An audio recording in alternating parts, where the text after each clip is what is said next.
যাই হোক, চলো স্থিতিবিজ্ঞান আমাদের কি বলছি তাহলে, যে কোনো একটা বস্তু কখন স্টেবল থাকে, দু রকম ভাবে স্টেবল হতে পারে। এক হচ্ছে ট্রান্সলেশনাল আর রোটেশনাল, মানে রৈখিক আর ঘূর্ণন, দু রকম ভাবে স্টেবল হতে হবে। ধরো এই একটা বস্তু, এরপর আমরা বল প্রয়োগ করছি। ধরো তুমি একটা বল প্রয়োগ করছো যে কোনো দিকে, তাহলে কি হবে? তুমি যদি এইদিকে একটা বল প্রয়োগ করে রাখো এফ, তাহলে বস্তুটা কি স্টেবল থাকবে? চলে যাবে। যদি সেম বল একদম বিপরীত দিকে আমরা প্রয়োগ করি তাহলে স্টেবল থাকবে। তাহলে যদি আমাদের ট্রান্সলেশনাল ইকুইলিব্রিয়ামে থাকতে হয় তাহলে আমাদের নেট ফোর্স 0 হতে হবে। আর যদি আমরা রোটেশনাল ইকুইলিব্রিয়াম, মানে ধরো এই বস্তুটার উপর সেম ফোর্সই কাজ হচ্ছে কিন্তু দুটো আলাদা আলাদা পয়েন্ট। ধরো একটা এখানে বল প্রয়োগ হচ্ছে আর একটা এইখানে, তখন কি হবে? দেখা যাচ্ছে কি এরকম বস্তু আছে, একটা এদিকে একটা এদিকে ঘুরে যাবে। তার মানে এটা কিন্তু আর রোটেশনাল সামনে হচ্ছে, এটা একই জায়গাতে ফিক্সড আছে, একই জায়গাতে ঘুরছে, কিন্তু আমাদের এখানে এফ নেট 0, এই পাশে যত ফোর্স এই পাশে যত ফোর্স, কিন্তু ঘুরে যাচ্ছে। ওই যে ফোর্স যেহেতু দুপাশে সমান, ওই জন্য ট্রান্সলেশনাল ইকুইলিব্রিয়াম, মানে এখান থেকে সরছে না, বল কেন্দ্র ওখানেই আছে, কিন্তু এটা ঘুরে যাচ্ছে। তাহলে যদি আমাদের না ঘোরাতে চাই তাহলে আমাদের কি না নেট মোমেন্ট, আমরা বলেছিলাম না যে আগে তো যেটা বলছিলাম বলের ভ্রামক, বলের ভ্রামক কি ছিল? বল ইনটু বলের ক্রিয়ারেখার লম্ব দূরত্ব, মানে ঘূর্ণন অক্ষ থেকে বলের ক্রিয়ারেখা লম্ব দূরত্ব। এটা যদি আমাদের r হয় তাহলে এখানে f ইনটু r, এটা কোন দিকে ঘোরাবো? ধরো এটা আমি r1 বলছি, f ইনটু r1, এই একটা r1, এটা কোন দিকে ক্লকওয়াইজ ঘোরাবে না অ্যান্টি ক্লকওয়াইজ ঘোরাবে? Anticlockwise. তাহলে যদি এটাকে আমরা পজিটিভ বলি তাহলে এই বলটা সেকেন্ড বলটা এটা কোন দিকে ঘোরাবে? ক্লকওয়াইজ। ক্লকওয়াইজ ঘোরাবে না, এটা সিমেট্রিক না, এটা অ্যান্টি ক্লকওয়াইজ ঘোরাবে, কাকে দিয়ে ঘোরাবে? তাহলে এটা যোগ হয়ে যাবে f ইনটু r2। তাহলে আমাদের দেখো, যদি আমাদের বস্তুটাকে রোটেশনাল ইকুইলিব্রিয়ামে রাখতে হয় তাহলে এটাকে আমাদের 0 হতে হবে। তাহলে এটাকে যদি আমরা f1 বলি, f1 r1, এটা যদি f2 বলি, f2 r2, f1 r1 আর f2 r2 0 হতে হবে। কখন সম্ভব? যদি একটা ক্লকওয়াইজ ঘোরে আর একটা অ্যান্টি ক্লকওয়াইজ ঘোরে। দেখো এটা যদি আমরা এই বলটাকে এখানে না দিয়ে এইখানে দিয়ে দিলাম, তাহলে দেখো এটা এদিকে ঘোরাতে চাইছে আর এটা উল্টো দিকে ঘোরাতে চাইছে এই পয়েন্টের সাপেক্ষে, তখন 0 হয়ে যেত, ঠিক কি না? বুঝতে পারেন? ধরো এইখানে আমাদের এটা প্ল্যান করা আছে, তো এইখানে তুমি একটা বল যে পাশে টানছো এদিকে ঘোরাতে চাইছো, আর এই পাশে উপরে না, উপরে যে পাশে আছে এই পাশে ঘুরবে, এইখানে যে পাশের দিকে ঘোরা দাও, তাহলে কি হতো? তুমি আচ্ছা এই দুটাকে তুমি যদি এখানে দিয়ে ঘুরতে এটা দিকে উঠে চলো, এইখানে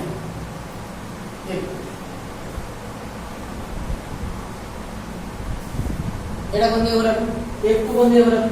একটু হচ্ছে ক্লকওয়াইজ, একটু হচ্ছে অ্যান্টি ক্লকওয়াইজ। তাহলে এটা দেখো এই যে বোর্ডের ওখানটায় আটকানো আছে, আমি যদি এখানটায় ধরে টানি তাহলে এই পাশে ঘুরে যাচ্ছে, আর এই পাশে ধরে টানলে এই পাশে ঘুরে যাচ্ছে, দুটো যদি একসাথে টানি স্টেবল। তাহলে এইখানটাতে আটকানো আছে, এইখানে একটা আর এখানে একটা টান দেওয়া আছে, কি হয়ে যাবে? স্টেবল হয়ে যাবে।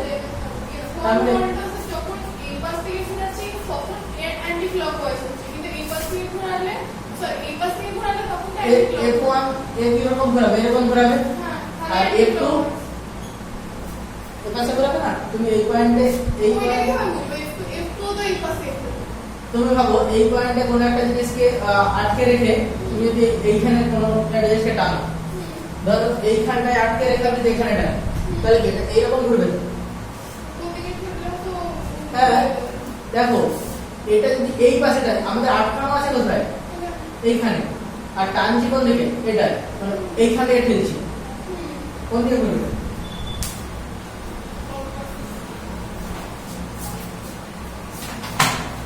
এইখানটা আটকেছি, এই দিকে কোন দিকে ঘুরছে? মানে একটু বাড়টা আর F1 বাড়টা দুটো বিপরীত দিকে হচ্ছে। আর যদি এখানটা দুটোকে এরকম টানি তাহলে কি স্টেপ থেকে যাবে?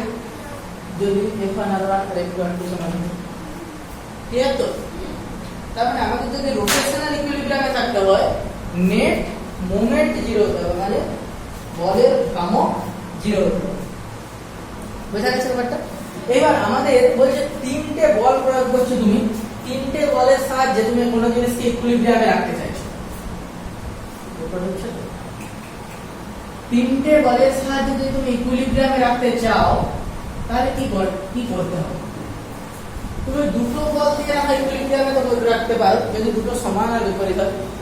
তিনটে বলের সাহায্যে কি করে ইকুইলিব্রিয়ামে রাখবে একটু ভেবে বলো দেখি আমাকে। এরপর একটা বড় বস্তু ধরলাম,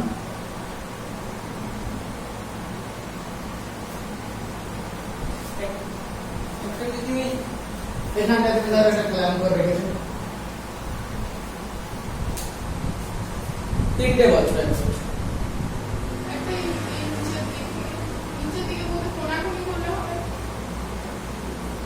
আচ্ছা এটা কোনাকুনি করতে পারো। হ্যাঁ, এটা কোনাকুনি বলতে এইরকম, এটা খুব ভালো বলেছো। যদি কোনাকুনি আমরা কোনো বস্তুকে এরকম টানি, মানে ওই এই জায়গায় ক্ল্যাম্প করে রেখে, তাহলে যত খুশি বল দাও, যেদিক খুশি দাও, টর্ক তো জিরোই হয়ে যাবে, লম্ব দূরত্ব জিরো। তার মানে কোনো রকম বলের ভ্রামক তুমি পাবে না। তুমি যদি কোনাকুনি টানো, এই বলের ক্রিয়া রেখার এই বিন্দু থেকে লম্ব দূরত্ব জিরো, তাহলে কোনো বলের ভ্রামক পাবে না, তাহলে ইকুইলিব্রিয়ামে থাকবে। আচ্ছা এই ক্ল্যাম্পটা যদি না করা থাকে এখানে, তাহলে ক্ল্যাম্প করাই এমনি একটা বস্তুকে রাখা আছে, তোমাকে বললো যে ইকুইলিব্রিয়ামে রাখতে হবে, তিনটে বল দিয়ে দিয়েছে, তিনটে ফোর্স F1 F2 F3। দেখো তুমি যখন এখানে F1 বল প্রয়োগ করেছো, এখানে F2 বল প্রয়োগ করেছো, কোন দিকে যাবে? স্টেবল না, নিচের দিকে, নিচের দিকে আর মাঝখানে বলটা ওই উপর দিকে, ওই দুটো মিলিত ফোর্স মানে F1 প্লাস F2, মানে অতটা ফোর্স থাকবে, আমার একটা F3 ফোর্স যদি ওই তার মানে এইখানটায় একটা F3 ফোর্স কাজ করাতে হবে উপরের দিকে। এবারে আমরা কি বলেছিলাম? Translational equilibrium, translational equilibrium Bangla কি হবে? রৈখিক রৈখিক সাম্যাবস্থা। তার জন্য কি net force zero, net force দেখো F1 আর F2 নিচের দিকে, তাহলে আমরা যদি বলি F1 plus F2 minus F3 সমান 0 और F3 সমান F1 প্লাস F2, তাহলে F1 প্লাস F2 যোগফল যেটা তার সাথে সমান হতে হবে। আমরা এটা ঠিকই বলেছি, উপরে থেকে F1 প্লাস F2 এর মতন হতে হবে। কিন্তু যে কোনো জায়গায় দিলে কি আর হবে? যে কোনো জায়গায় আমরা কি এই বলটা প্রয়োগ করে সামনে রাখতে পারবো? দেখো রোটেশন একটা হতে পারে, ঘূর্ণন একটা হতে পারে, তাহলে ঘূর্ণনটা আবার ডিপেন্ড করবে আমাদের ঘূর্ণন অক্ষটা কোথায়, কার সাপেক্ষে আমরা রাখছি। আচ্ছা আমরা যদি মূল বিন্দু সাপেক্ষে একটা ভাবি, তাহলে আমরা একটা এই ব্যাপারটাকে একটু ডায়াগ্রামটা অন্যভাবে আঁকার চেষ্টা করি।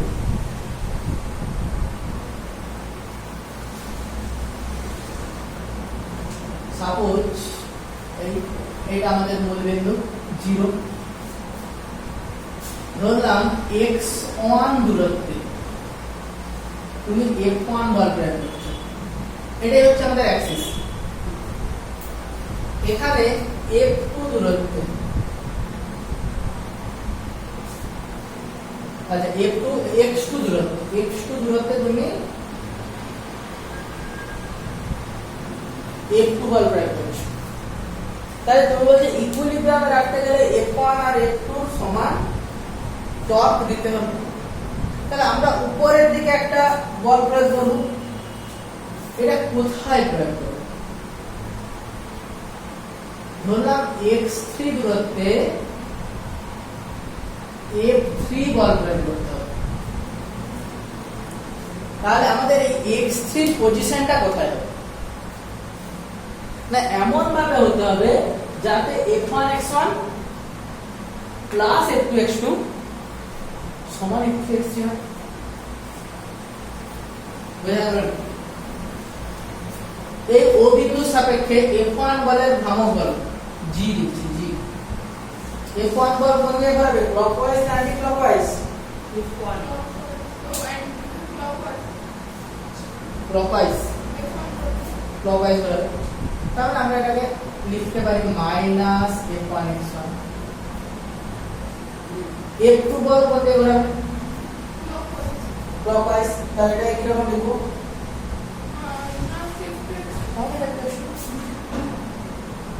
আর F3 বল কোন দিকে ঘোরাবে, অ্যান্টি ক্লকওয়াইজ, তাহলে প্লাস f3।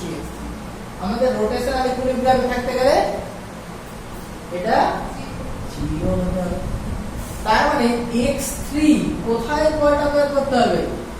x3 সমান f1 x1 plus f2 x2 by f3। R f3 সমান তুমি বললে যে f1 প্লাস f2 হতে হবে, f1 প্লাস f2 আচ্ছা এই দেখো এইটাকে তুমি যদি একটা স্টেপ লেখো এরকম,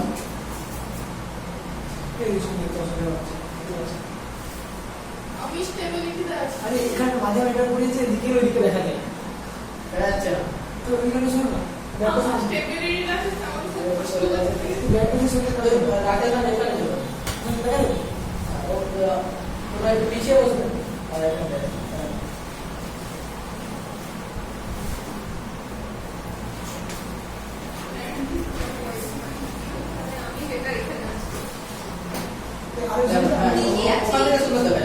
ওই পাশ থেকে মানে সে পাশ থেকে সমস্যা। রাতে দেখা যাচ্ছে যাবে, ঠিক আছে? না এখানে আমি দেখতে পাবো না। আমার এটা খুব হয়ে গেছে স্যার, বলে ভালো আচ্ছা f3 x3 সমান f1 x1 plus f2 x2। এটা বোঝা গেল? এই এগুলো মাইনাস, আবার f3 সমান কি f1 x1 f1 plus f2 by x3। তার মানে এটাকে আমরা কি লিখতে পারি, f1 x1 plus f2 x2 f1 class f2। আচ্ছা এটা তো হলো রোটেশনাল ইকুইলিব্রিয়াম। তাহলে আমরা এরকম যদি একটা বলি যে দুটো বল প্রয়োগ করলে যা কাজ হচ্ছে, আমরা যদি একটা বল প্রয়োগ করে ওই কাজটা করতে চাই, দেখো এইখানে আমাদের যে f1 প্লাস f2 হতে হবে এমন কোনো কথা নেই, যেহেতু আমরা এখানে ক্ল্যাম্প করে রেখেছি। এইটা f1 প্লাস f2 লিখতেও পারি, এটা f1 প্লাস f2 না হয়ে সিম্পল f3 দিলেও হবে, যে কোনো বল f3। এমন f3 বলটা দিতে হবে যে f3 x3 সমান f1 x1 plus f2 x2 হতে হবে। f3 এর মান যে f1 প্লাস f2 হলে হবে এমন কোনো কথা নেই। এবার আমরা একটা অন্য জিনিস দেখছি, আমরা দেখতে চাইছি দুটো বল প্রয়োগ করছি, ছবি কিতনে দেখতে পিডিএফ ভিডিও রেকর্ডিং হচ্ছে তো ভিডিও তারপরে রেকর্ডিং, পজ করে হ্যাঁ ভিডিও তুমি পজ করে করে দেখে নাও রেকর্ডিং হচ্ছে। তো আমাদের ধরো বললো যে এই একটা বস্তু, এই বস্তুটার উপর দুটো বল প্রয়োগ হচ্ছে, f1 আর f2। মূল বিন্দু থেকে ধরলাম এটা এরকম একটা ডিসটেন্স, যে কোনো একটা জায়গা থেকে f1 ধরলাম আমাদের x1 দূরত্বে হচ্ছে, আর f2 ধরলাম x2 দূরত্ব, যেখানে কোনো রকম ক্ল্যাম্প করা নেই, এটা কোনো রকম ক্ল্যাম্প করা নেই। আমাদের বলছে যে F1 F2 প্রয়োগ না করে আমরা একটা ফোর্স অ্যাপ্লাই করব। এখানে দুজন ধরে টানছিল, ধরো একজন এখানে ধরে টানছিল, একজন এখানে ধরে টানছিল, তাহলে এই জিনিসটা কোন দিকে যাবে? নিচের দিকে কোন যাবে? বলছে যে কোথায় বল প্রয়োগ করলে এই সেম কাজটাই হবে একটা বল প্রয়োগ করে, সেই বলের মানটা কত হবে আর পজিশনটা কত হবে।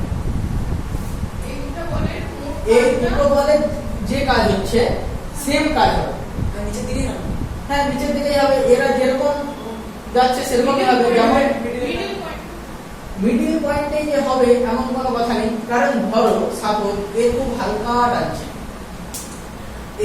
এইখানে যে এ ধরো খুব কম টানছে, এ ধরো খুব জোরে টানছে, তাহলে কি হবে? এটা এরকম ঘুরে যাবে। সেন্টার অফ মাস তার মানে আমাদের এমন একটা জায়গায় বল প্রয়োগ করতে হবে, হ্যাঁ সেন্টার অফ মাসের সাপেক্ষে একটা জায়গায় আসবে, তাহলে এমন একটা বল প্রয়োগ হবে, এমন একটা জায়গায় হবে যে আমাদের কাজটা সেম হবে। এদের দুজন মিলে যেই কাজ হচ্ছিল একটা বলেই সেম কাজ হবে, বলের মানটা কত হবে, পজিশনটা কত হবে। দেখো তাহলে আমাদের এই বলটা যদি আমরা রৈখিক ভাবি, কৌণিকের কথা এখন ভাবছি না, দুরকম এই বলটা দুরকম করতে পারে, রৈখিক দিকে সরণ করতে পারে বা রোটেট করতে পারে। তাহলে রৈখিক সরণ যদি সেম হতে হয়, রৈখিক ফোর্স রৈখিক অ্যাক্সিলারেশন যদি সেম হতে হয়, লিনিয়ার অ্যাক্সিলারেশন, তাহলে আমাদের যে বলটা F3 প্রয়োগ করা হবে, F3 এটা নিশ্চয়ই আমাদের F1 প্লাস F2 এর সাথে সমান হতে হবে, কারণ এই দিকেই আমরা বল প্রয়োগ করছি, তাহলে এইটার বদলে আমরা একটাই বল প্রয়োগ করছি F3, যার মানটা F1 প্লাস F2 এর সাথে সমান হবে।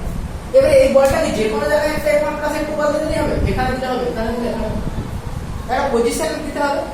সেই পজিশনটা যদি আমরা ভাবি যে মূল বিন্দু থেকে x3 দূরত্বে, তাহলে কি না মূল বিন্দুর সাপেক্ষে x3 বলের f3 বলের যে ভ্রমণ সেটা এই দুটোর সাথে সমান হবে। তাহলে আমাদের বলো f1 বলের ভ্রমণ কত?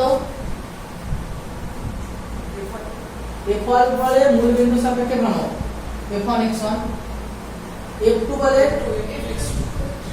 f2 x2 আর f3 বলে f3 x।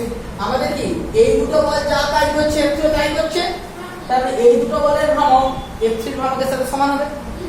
তার মানে x3 পজিশনটা কি হচ্ছে না f1 x1 plus f2 x2 by f3। আগে সূত্রটা কিন্তু এখানে সেটা আলাদা বলেছিলাম, সেটা বলেছিলাম জাস্ট রোটেশনাল ইকুইলিব্রিয়ামে, সেখানে f3 সমান f1 প্লাস f2 না হতে পারে, হতে পারে না হতে পারে, কিন্তু এখানে এটাই হবে।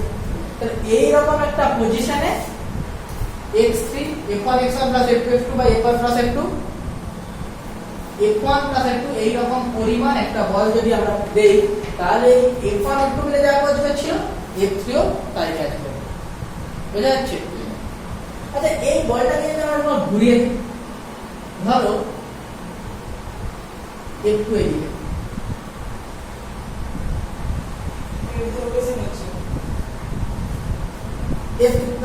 আমরা এখন f3 ব্যাপারটা বলছি, f1 আর f2 মিলে যে কাজটা করবে আমাদের সেই f3 কে এমন একটা দিতে হবে ভ্যালু যে আমাদের কাজটা সেম হয়। আচ্ছা বলো এখানে f1 আর f2 নেট ফোর্স কত? নেট ফোর্স টর্ক বলি বা বলের ভ্রমণ বলছি না, মোমেন্ট বলছি না, আমি বলছি ফোর্স।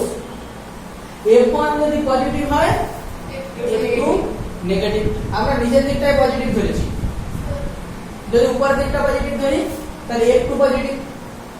বলো কোনটা পজিটিভ ধরবে, উপরের দিকটা না নিচের দিকটা? তোমাদের বুঝি উপরের দিকটা। ওকে তাই তাহলে f নেট, এখানে f নেট কত? f2 minus f1। তাহলে আমাদের যদি অন্য একটা বল f3 প্রয়োগ করতে হয় যে সেম কাজ হবে, তাহলে f3 এর মানটা ওই f2 মাইনাস f1 এর সাথে সমান হতে হবে। যদি এই ভ্যালুটা পজিটিভ আসে তাহলে f3 কে উপরের দিকে দিতে হবে, আর যদি মানটা নেগেটিভ আসে তাহলে F3 কে নিচের দিকে দিতে হবে।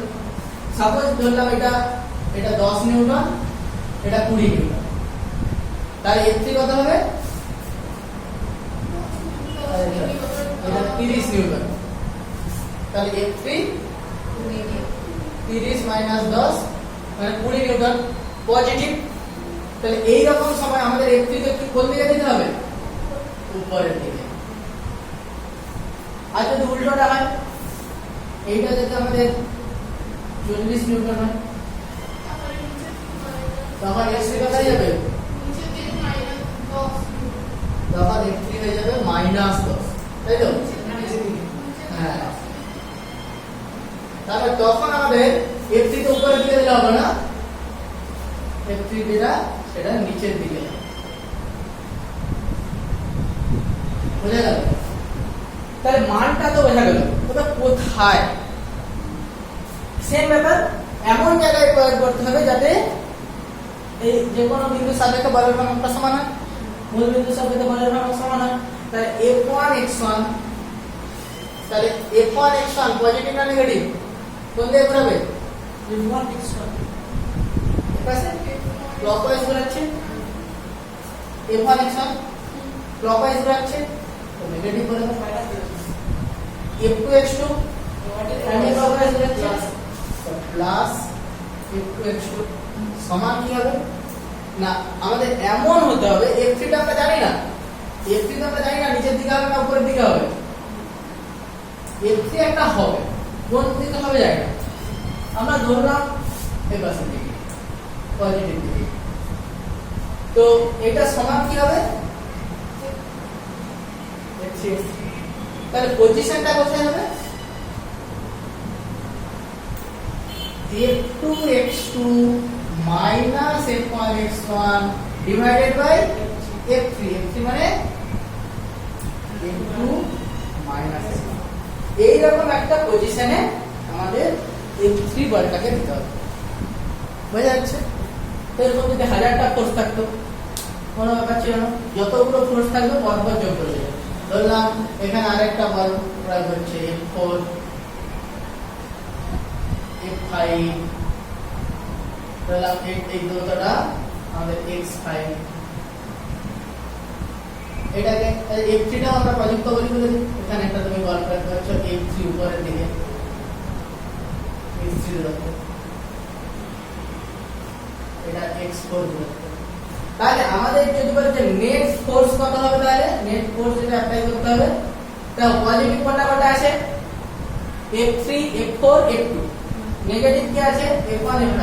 তাহলে F1 minus F2 minus F1 minus F1 plus F2 plus F3 plus F4 minus F5।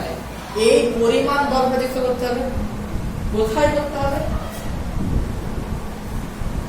না, minus F1 x1 plus F2 x2 plus F3 x3 plus F4 x4 minus F5 x5 divided by এটা minus F1 plus F2 plus F3 plus F4 minus F5। এইরকম একটা পজিশনে এই বল প্রয়োগ করাও যা, এই টোটালটা প্রয়োগ করাও। এটা একটা বোঝা গেল। এখান থেকে এগুলো থেকে আমাদের প্রবলেম আসতে পারে। তো দুটো বলের ক্রিয়ায় যদি কোনো বস্তুকে সাম্যাবস্থায় থাকতে হয়, তাহলে আমাদের দুটো বলকে অবশ্যই সমান এবং বিপরীতমুখী হতে হবে, না হলে কখনোই সম্ভব নয়। দুটি বলের ক্রিয়ায় যদি তিনটে হলে আলাদা ব্যাপার, তিনটে হলে আমাদের সমান না হলেও বিভিন্ন দিকে করতে পারি, কিন্তু যদি দুটো বলের ক্রিয়ায় সাম্যাবস্থায় রাখতে চাই তাহলে দুটো বলকে কি হতে হবে? সমান হতে হবে আর বিপরীতমুখী হতে হবে, না হলে কখনোই জিরো হবে। এই নীল কালিটাকে চেঞ্জ করতে হবে। হ্যাঁ, কালোটা বেশ সুন্দর। তো আমাদের দেখো সাপোজ তুমি এটার উপর একটা বল প্রয়োগ করছো এইদিকে F, আরেকটা বল প্রয়োগ করে যদি আমাকে সাম্যাবস্থা একটা এর সমান দিতে হবে এবং বিপরীত দিতে হবে। ধরো তুমি সমান দিয়েছো, বিপরীত না দিয়ে তুমি অন্য একটা ডিরেকশনে দিয়ে দিয়েছো এইদিকে, তাহলে কি হবে? তাহলে অন্যদিকে আসবে কোন দিকে যাবে? এই কোণাকুণি এদের লব্ধি বরাবর সামান্তরিক সূত্র।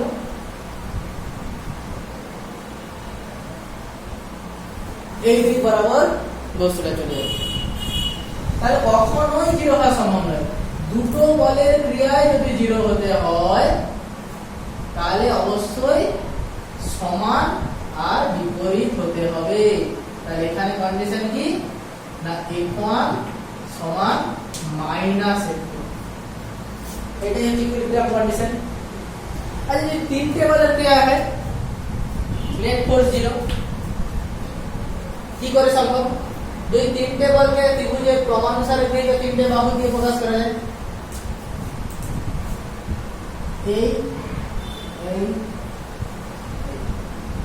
এইদিকে এইদিকে এইদিকে F1 F2 F3, যদি F1 plus F2 plus F3 সমান জিরো, কি সমস্যা হচ্ছে? মশাই কামড়াচ্ছে বেশি। মশা কামড়াচ্ছে? আজকে তো কিছু করার নেই, পরের দিন ব্যবস্থা করবো, পরের দিন মশার ব্যবস্থা করবো, মশারি মশারি কাটে দেবো। মশারি পরে আসবে কাজে জামা নিজের কাছে মশাইতে শুতে দিচ্ছি তোমাদের দিকে একটা যাই হোক, তো আমাদের কি হবে না দুটো বলের লব্ধি যেদিকে, তৃতীয় বলটা দুটো বলের লব্ধির সমান হতে হবে এবং বিপরীত দিকে হতে হবে। তাহলে আমাদের যদি এইরকম একটা বল এই একটা বল হয়,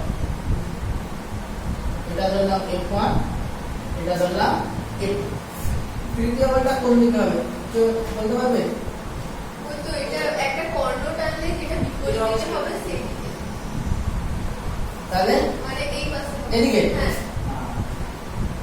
এই দিকে, ঠিক এই দিকেই হতে হবে, অন্য যে কোনো দিকে দিলে কিন্তু হবে না। তাহলে এই তিনটে বলের ক্রিয়া যদি সাম্যাবস্থায় থাকে তাহলে দেখো ধরলাম F1 আর F2 এর মধ্যবর্তী কোণ, এখানে এখানে বলগুলো যেরকম লিখে যাবে সেই রকমই একটু বাকি দিই এই বলটার মতো, তাহলে আমাদের বুঝতে আরো সুবিধা হবে। চলো চলো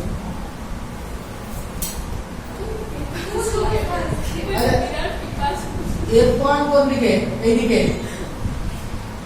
F2 কোন দিকে আছে? এইদিকে। এটা F1 এটা F2, তাহলে এর লব্ধি কোন দিকে হবে?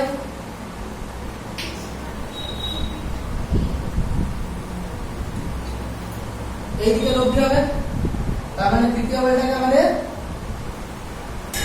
এইদিকে হতে হবে। দেখো ওখানে এইদিকেই ছিল, ঠিক কি না? আচ্ছা F1 আর F2 এর মধ্যবর্তী কোণ যদি আলফা হয়, F1 আর F2 এর মধ্যবর্তী কোণ বলতে কোনটা? এটা।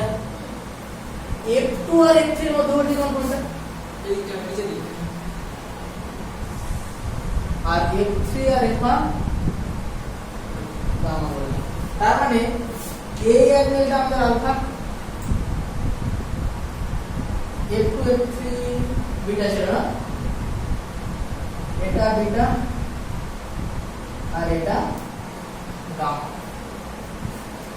এইখানে আমরা একটা ল্যামির উপপাদ্য বলে উপপাদ্য, প্রাথমিক এক্সট্রা জনকে প্রমাণ করেছে কিনা জানি না, ল্যামির উপপাদ্য বলে একটা উপপাদ্য আছে যে ধর এই বলটা আর এর উল্টো দিকের অ্যাঙ্গেলের সাইন তাদের অনুপাত কনস্ট্যান্ট হবে। এটাই ছিল ল্যামির উপপাদ্য, মনে আছে কি? এবং কোন একটা ত্রিভুজের এই বাহুটা আর এর দুটো বিপরীত বাহুর যে মধ্যবর্তী কোণ এদের সাইনের অনুপাত কনস্ট্যান্ট হবে, এটা প্রমাণ করেছি। তাহলে এখান থেকে আমরা এই প্রমাণটা করতে পারি।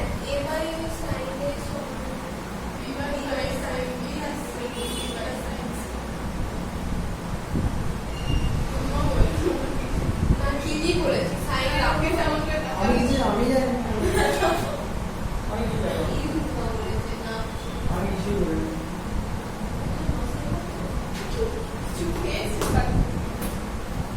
তাহলে দেখো আমাদের একটা জিনিস দেখো, এই অ্যাঙ্গেলটাকে তাহলে আমরা কি বলতে পারি, কত বলতে পারি? ওটা ওটা 180 মাইনাস বিটা। এই অ্যাঙ্গেলটা 180 মাইনাস আলফা আর এই অ্যাঙ্গেলটা 180 মাইনাস গামা। তাহলে এখান থেকে ল্যাবের উপপাদ্যটা বলো, তাহলে কি হবে? f1 by F1 by sin 180 minus beta. sin 180 minus beta সমান F2 by sin 180 minus gamma. 180 মাইনাস গামা সমান f3 by Sin 180 minus 180 minus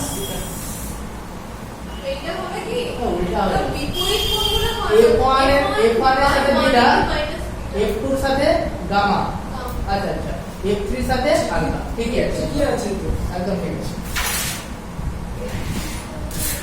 এই দেখো f3 এটা এর উল্টো দিকে কি 180 মাইনাস আলফা, তাহলে f3 by sin 180 minus alpha. তাহলে sin 180 মাইনাস এটা কত হয়? Sine 180 minus theta, sine theta sin theta. তাহলে দেখো বেশ সুন্দর দেখতে গেল না? First quadrant.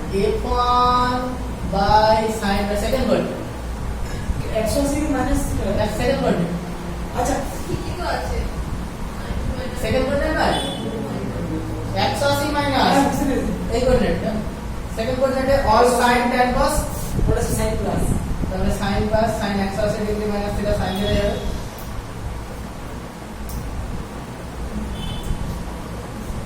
তো আমাদের তাহলে দেখো বেশ একটা ইন্টারেস্টিং ফর্মুলা পেলাম কি, যদি তিনটে ভেক্টর তাদের মধ্যবর্তী কোণ আলফা বিটা গামা হয়, তাহলে এই তিনটের সাহায্যে কোনো বস্তুকে এই সাম্যাবস্থায় রাখতে হয়, তাহলে আমাদের f1 বাই sin বিটা মানে f1 আর এদের মধ্যবর্তী কোণ উল্টো দিকে দুটো মানে f1 এর সাথে বাকি দুটোর যে মধ্যবর্তী কোণ তার sin এর sin বিটা সমান কি হবে? f2 by f1 R f3 এর মধ্যবর্তী কোণ তার sin এর অনুপাত sin গামা, আর f2 এর সাথে f1 আর f3 এর মধ্যবর্তী কোণ f3 এর সাথে sin আলফা, f3 এর সাথে sin আলফা। বোঝা গেছে?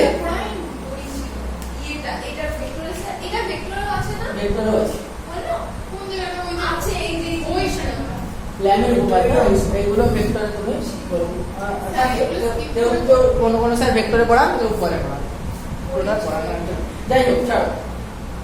তো আমাদের কোন বস্তু সাম্যাবস্থা, তাহলে শর্ত আমরা দেখে নেব। আজকে সাম্যাবস্থা সম্বন্ধে বেশ একটা আইডিয়া ক্লিয়ার হলো। তাহলে সাম্যাবস্থা সম্বন্ধে আরেকটু আইডিয়া ক্লিয়ার করে নেন। কেমিস্ট্রিতে আছে আমার কেমিস্ট্রি এর সাম্যাবস্থা সেটা আলাদা, সেটা হচ্ছে কেমিক্যাল ইকুইলিব্রিয়াম।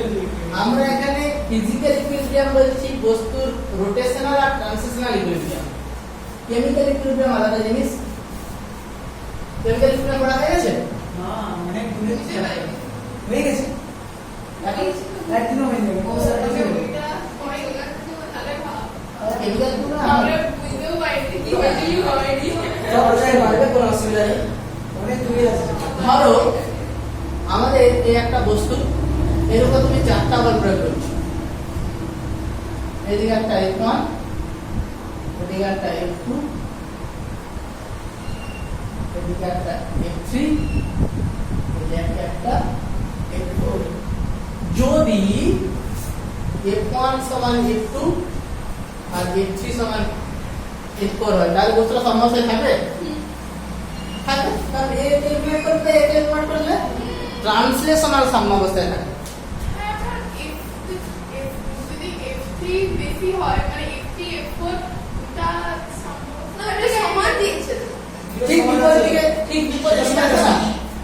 দেখো ঠিক বিপরীত দিকে আছে, তাহলে এরা পরস্পরকে মানে তোমার কি সাম্যাবস্থায় রাখতে পারছে? ট্রান্সলেশনাল সাম্যাবস্থায় রাখতে পারছে। আর ট্রান্সলেশনাল মানে এইটা এখানেই থাকবে, সরবে না। F1 পাশে টানছে তো F2 এর দিকে টানছে, F3 এর দিকে টানছে তো F4 এর দিকে টানছে, ও ওইখানে ও ওখানেই থাকে। এটা ঘুরবে কি ঘুরবে না, এইটা যদি দেখতে হয় তাহলে আমাদের যে কোনো একটা পয়েন্টের সাপেক্ষে বলের ভ্রামকগুলো দেখতে হবে, যে কোনো একটা তোমার ঘুরলেও choice। এটা সমাবস্থা, হ্যাঁ ঘুরলেও এটা সমাবস্থা। না ঘুরলে, হ্যাঁ ঘুরলে ট্রান্সলেশনাল একটু ব্যায়াম করবে, আর যদি না ঘুরে কোনো কিছুই না হয় একদম পারফেক্ট সাম্যাবস্থা। ধরো যে কোনো পয়েন্ট, চোখ বুঝে একটা পয়েন্ট নিলাম, যদি আমরা ঘুরে বাইরে হতো। বোর্ডের বাইরে হলেও সেখান থেকেও এর বলে। বাইরে তো যাই হোক, এই পয়েন্টের সাপেক্ষে চারটে বলেরই ভ্রামক বের করার চেষ্টা করো। দেখো যে যদি দেখি যে চারটা বলেরই ভ্রামক 0 হয়ে যাচ্ছে, চারটা বলের ভ্রামকের যোগফল 0 হয়ে যাচ্ছে, তাহলে আমাদের রোটেশনাল ইকুইলিব্রিয়ামে আছে। আচ্ছা এই F1 বলের লম্ব দূরত্ব এই পয়েন্ট থেকে আমরা ধরে নিলাম x, আর এই দূরত্বটাকে আমরা y ধরে নিলাম। চলো F বলের ভ্রামক বের করি। F1 বলের জন্য বলো কত হবে? F1 আর F1 বলের লম্ব দূরত্ব কত? F1x। পজিটিভ ঘোরাবে না নেগেটিভ ঘোরাবে?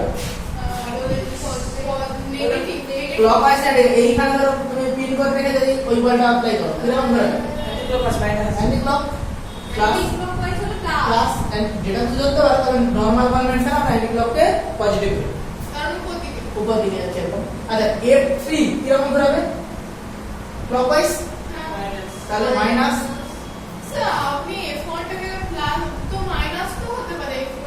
তুমি দেখো এই পয়েন্টে প্ল্যান করে, এই পয়েন্টের সাপেক্ষে বলেছিল, এই পয়েন্টে তুমি একটা বস্তু এরকম প্ল্যান করে ধরো, যদি F1 বল পাই ধরো কোন দিয়ে ঘুরবে? না এই পাশে বল প্রয়োগ করলে তো এদিকে এই ধরো তুমি এই দিকে বল প্রয়োগ করো, নিচের দিকে, হ্যাঁ নিচের দিকে করেছিলে, এই পয়েন্টটা নিচের দিকে, তাহলে ফোর্সটার ডিরেকশন এইরকম হবে। আর এই পয়েন্টের নিচের দিকে মানে তো ফোর্সটার দিকে, আমি তো এই দিকে বলটা দিয়েছি। দেখো বলটা আমার কোন দিকে? এই দিকে, এই দেখো কোন দিকে ও ঘুরছে, ওইদিকে টানলে এই পাশে এই দেখো তুমি এইরকম আছে তো, তুমি যদি পয়েন্টটা কোথায় এখানে, তুমি এখানে ধরে টানো ওইদিকে, তাহলে ওর একটা উপাংশের দিকে আর একটা উপাংশের উপরের দিকে, এই এই আচ্ছা এই F2 তুমি উপাংশ নাও, উপাংশ নাও, এই দিকে একটা, উপরের দিকে একটা, এইটা কি করবে? এই দিকে টেনে রাখবে ডান দিকে, আর এটা উপরের দিকে ঘুরবে, তাহলে এইরকম ঘুরবে। নিচের দিকে আসার প্রশ্ন আছে কি? দেখো যদি তুমি এই পয়েন্টে ভাবতে তাহলে নিচের দিকে আসবে কিরকম? তাহলে আমাদের ক্রিয়া রেখাটা আলাদা হয়ে যেত। এই পয়েন্টে না, তাও ওইদিকেই করতো, অ্যান্টিক্লক কি করতো? তুমি যে কোনো দিকে, তুমি এখানটায় রেখে, আচ্ছা তুমি এখানটায় রেখে তুমি এইটার উপর বল প্রয়োগ করো, ওই দিকে কোন দিকে যাবে? এই পাশে আসবে কি? হ্যাঁ হ্যাঁ, তুমি যদি এই পাশে বল প্রয়োগ করো তাহলে কি হবে না, রোটেশনটা তোমার এই পাশে ঘোরাচ্ছে না। তুমি একটা জিনিস ভাবো, এই দিকে বল প্রয়োগ করলে কখনো কি এরকম ক্লকওয়াইজ হতে পারে? আচ্ছা দেখো কোনটা এটা উপরের দিকে উপাংশ হচ্ছে না, উপাংশ যদি ওইভাবে, উপাংশ তো আমরা যেরকম খুশি ভাঙতে পারি সেটা ব্যাপার নয়। আমরা অ্যাক্সিস কিরকম নিচ্ছি, আমরা যদি এইটা একটা অ্যাক্সিস নেই, এইটা অ্যাক্সিস নেই, তাহলে আমার আলাদা হয়ে যাবে। এটা আলাদা উপাংশ দিয়ে বোঝাচ্ছে। তুমি জাস্ট ভাবো যে বলের ভ্রামকটাকে কোন দিকে ঘোরাচ্ছে, কিভাবে ঘোরাচ্ছে। দেখো আমি আরো ভালো করে বলছি। ধরো এখানে একটা বস্তুকে এখানে রেখেছো, তুমি যদি এইখানে বল প্রয়োগ করো উপরের দিকে, তাহলে দিয়ে ঘুরছে, আর নিচের দিকে হলে নিচে দিয়ে ঘুরছে। আচ্ছা এইটা দিয়ে একটু ডান দিকে ঘোরা, সোজা যাবে, আর এপাশে এপাশে আসবে। তো এইখানটায় তুমি যদি দেখো তোমার বল তো এরকম দিকে আছে, তাহলে তুমি যদি এর দুটো এরকম প্যারালাল আর পারপেন্ডিকুলার উপাংশ পাও, তাহলে এই পারপেন্ডিকুলার উপাংশটাকে কোন দিকে ঘোরাবে? উপরের দিকে। এর কি নিচের দিকে ঘোরানোর মতো কোনো উপাংশ আছে? F3 এর জন্য ভাবো, নিচের দিকে তাহলে এ কোন দিকে ঘোরাবে নিচের দিকে আর F4 ভালো উপরের দিকে মানে এই উপরের দিকে এরকম ঘোরাবে মানে ওইটা একটু নিচের দিকে হচ্ছে কোনটা ওই F4 দেখো তুমি এখানে রেখে না না উপরের দিকে তাহলে তো ওইটা তো অ্যান্টি ক্লকওয়াইজ কিন্তু উপাংশ থেকে উপরের দিকে ওই হ্যাঁ উপরের উপরের দিকে গেলে তো ওই দিকেই ঘুরবে কারণ পয়েন্টটা কোন দিকে আছে বাম দিকে আছে না ও পয়েন্টটা যদি এখানে থাকতো তাহলে ওপাশে ঘুরতো পয়েন্টটা পয়েন্টটার সাপেক্ষে ভাবতে হবে দেখো আমি ক্ল্যাম্প কোথায় করে রেখেছি এখানে দিয়ে এটা উপর দিয়ে বলবে ওই দিকে ঘুরবে আমি যদি ক্ল্যাম্পটা এখানে করতাম তাহলে এটা উল্টো দিকে ঘুরবে কোন পয়েন্টের সাপেক্ষে আমরা ভাবছি বোঝা যাচ্ছে তাহলে বলো F1 বল কোন দিকে ঘোরাবে ডিফার করছে আসলে অ্যান্টি ক্লক ঘোরাবে তাহলে F1 ইনটু x আচ্ছা F2 কোন দিকে ঘোরাবে একটু হচ্ছে F2 এই পয়েন্টে ক্ল্যাম্প রেখে তুমি এই পাশে বল দিচ্ছ দেখো কোন দিকে ঘুরবে অ্যান্টি ক্লকওয়াইজ এই পাশে এই দিকে ঘোরাবে এটা হচ্ছে আচ্ছা এই উপাংশ দিকে বললে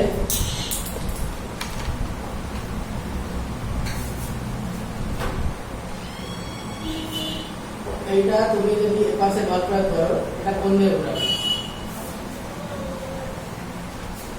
তুমি বল প্রয়োগ করছো এইদিকে এইদিকে বল প্রয়োগ করে কোন দিকে ঘুরছে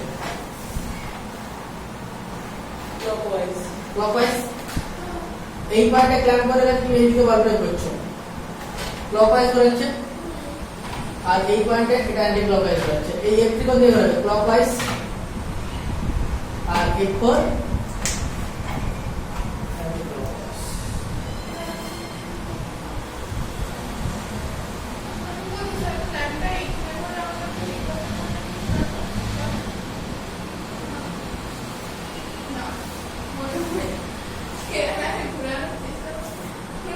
কোন দিকে ঘুরবে কোনটা দিয়ে ঘুরবে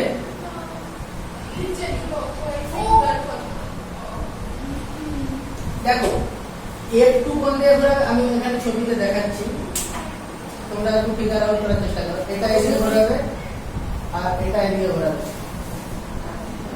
এটা এদিকে ঘোরাবে এটা এদিকে ঘোরাবে এটা হচ্ছে কি মাইন্ডটা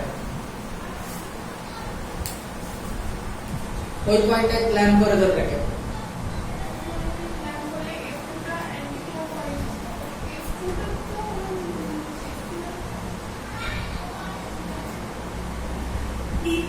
কিন্তু F1 একটু তো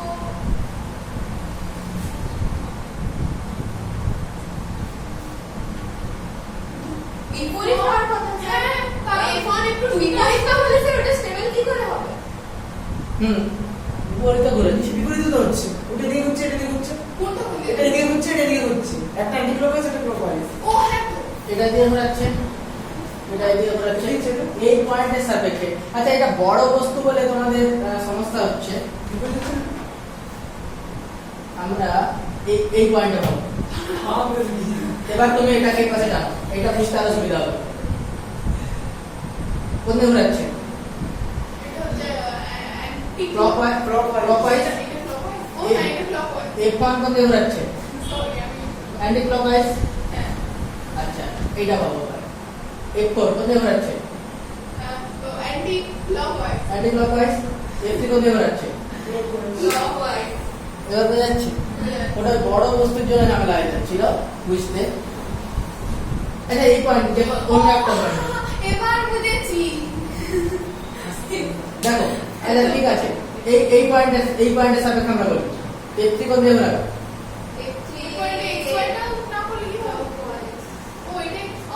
আমি ভ্যালুগুলো দেইনি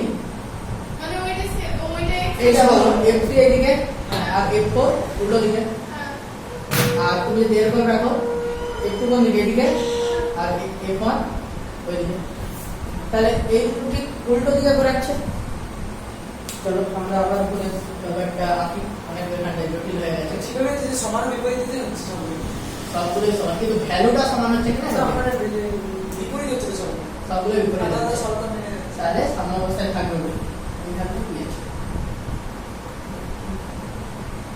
কালারটা ইউজ করা যাবে কোনো red colour red use red green colour হ্যাঁ আছে গ্রিন সব আছে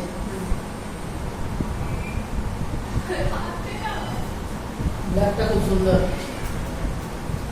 এটা বুঝতে গেছে মানে গাড়িটা মোটা হয়ে গেছে তাহলে এটা একদম পুরনো ছিল পুরনো মনে হয় সুন্দর এক্সট্রা করে গেছে 5/2022 তৈরি পাঁচ রিসেন্টলি কালেজ ওয়ালেটের পর গাড়ি করে রেড না দুটো কি সেম কোম্পানি কেন অথবা সেম কোম্পানির কালি না তাই না? 4 টাকা 4 টাকা পড়ে ওই জন্য এত কম রে আচ্ছা দেখো আবার ব্যাপারটা করা যাবে এই একটা ফোর্স এই একটা ফোর্স চলো F1 F2 F3 F4 আমাদের বলেছে F1 সমান F2 আর F3 সমান F4 তাহলে নরমাল ট্রান্সলেশনাল ইকুইলিব্রিয়ামে থাকবে কি থাকবে থাকবে এবার রোটেশনের জন্য হবে যে কোনো পয়েন্ট নিয়ে নাও এনি পয়েন্ট চলো এখানে নিচে এখানে আচ্ছা তুই দাঁড়া না নিচেই হোক কি আছে কোনো ব্যাপার না যে কোনো যাবে না এই ডিসটেন্সটাকে আমরা x ধরে নিলাম লম্ব ধরে নিলাম লম্ব কিন্তু লম্ব আর লম্ব এটা হচ্ছে y বল f1 কোনটা কোন দিকে ঘোরাবে আগে প্রথমে বল f1 বল এই f1 বল ঘোরাবে clockwise clockwise f2 anticlockwise clockwise f2 কি করে ক্লকওয়াইজ হয় এটা anti F1 clockwise F2 clockwise anti clock হচ্ছে তো হ্যাঁ এইদিকে তাদের সমান f3 কোন দিকে হচ্ছে হচ্ছে যে এইটা দেখে বলো ক্লকওয়াইজ ক্লকওয়াইজ আর ওটা ক্লকওয়াইজ আর এটা তাহলে এবারে বলের ভ্রমণগুলো দেখি জি সমান বলো f1 ছিল আমাদের ক্লকওয়াইজ তাহলে নেগেটিভ মাইনাস f1 আচ্ছা x দেখো f1 এর সাথে এই বিন্দু লম্ব দূরত্ব কত x তাহলে ভ্রামক কত হবে x আচ্ছা f2 এর সাথে লম্ব দূরত্ব কত x f2 একটা clock plus f2 f3 clockwise minus f3 লম্ব দূরত্ব y y আর f4 প্লাস y f4 আর f1 সমান f2 আর f3 সমান f4 0 তার মানে যে কোনো পয়েন্টের সাপেক্ষে দেখো বলের ভ্রমণ 0 হয়ে যাবে তার মানে কি রোটেশনাল ইকুইলিব্রিয়াম থাকবে এটা হচ্ছে রোটেশনাল ইকুইলিব্রিয়াম থাকার একটা শর্ত তাহলে এরকম ইকুইলিব্রিয়ামের শর্ত আমরা দেখব পরে যখন প্রবলেম করব আর দেখব এবার আমরা আসছি ভার কেন্দ্র পড়ানো করব তোমাদের ব্যাপারে ভার কেন্দ্র দেখো ভর কেন্দ্র একটা পড়েছি এবার একটা টার্ম আসছে ভার কেন্দ্র এটা এই জন্য এটা বুঝতে পারিনি আমি দুটো জিনিস করছি ভর কেন্দ্র ভার কেন্দ্র আলাদা জিনিস তাহলে ভর কেন্দ্র ছিল এমন একটা বিন্দু যেই বিন্দুতে ভর প্রয়োগ করলে বস্তু শুধুমাত্র রৈখিক গতি হবে এমন একটা বিন্দু যেই বিন্দুতে বল প্রয়োগ করলে বস্তু শুধুমাত্র রৈখিক গতি হবে আমরা ভাবতে পারি যেখানে আমাদের পুরো ভরটা আছে এটা আমাদের ভর কেন্দ্র তাহলে আমরা ভর কেন্দ্র কিভাবে পেয়েছিলাম না xcm সমান m1 x সমান plus m2 x2 plus m3 x3 কত থাকবে m1 প্লাস তাহলে divided by m1 plus m2 আমি লিখতে বলছি আমি লিখতে ঠিক আছে কোনো সমস্যা নেই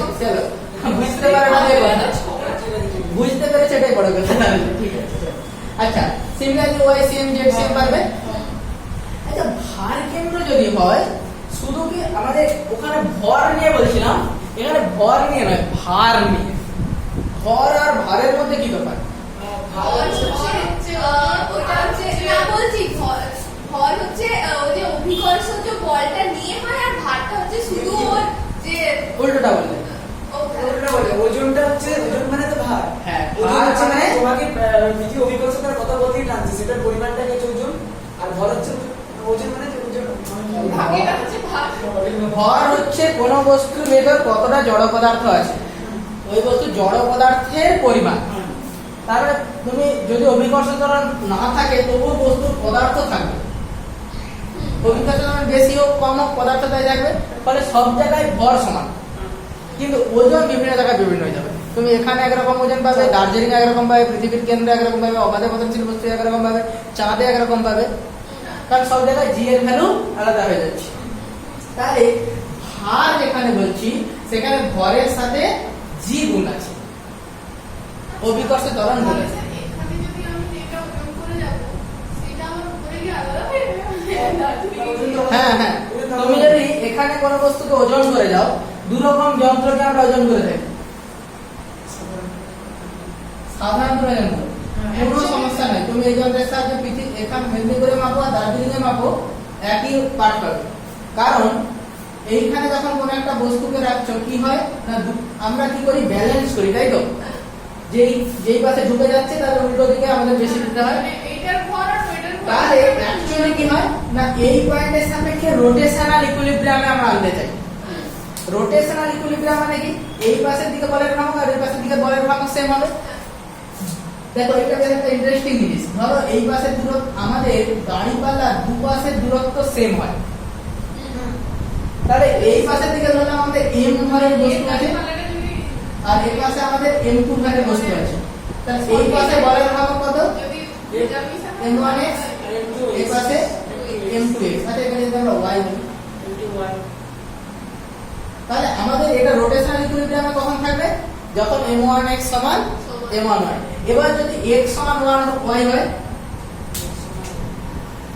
if x equal to y, তাহলে অ্যাকচুয়ালি আমাদের একটু ভুল হচ্ছে, m1 নয় m1g, m2g যেটা আছে বল, তো বল ইনটু সরি তো ভর, ভরের সাথে ত্বরণ গুণ করলে তবে তো বল, তাহলে বলের সাথে অভিকর্ষ ত্বরণ গুণ করছি তবেই, তার মানে m2gy g সমান, কারণ মেদিনীপুরে মাপছি মানে দুটো পাল্লাতেই আমাদের সেম জি বসবে। দেখো দুটো জি কেটে যাচ্ছে, দুটোই সেম জি। পরে তুমি দার্জিলিং এ মাপো আর যেখানে মাপো কোনো সমস্যা নেই, যদি x সমান 1y হয় তাহলে m1 সমান m2।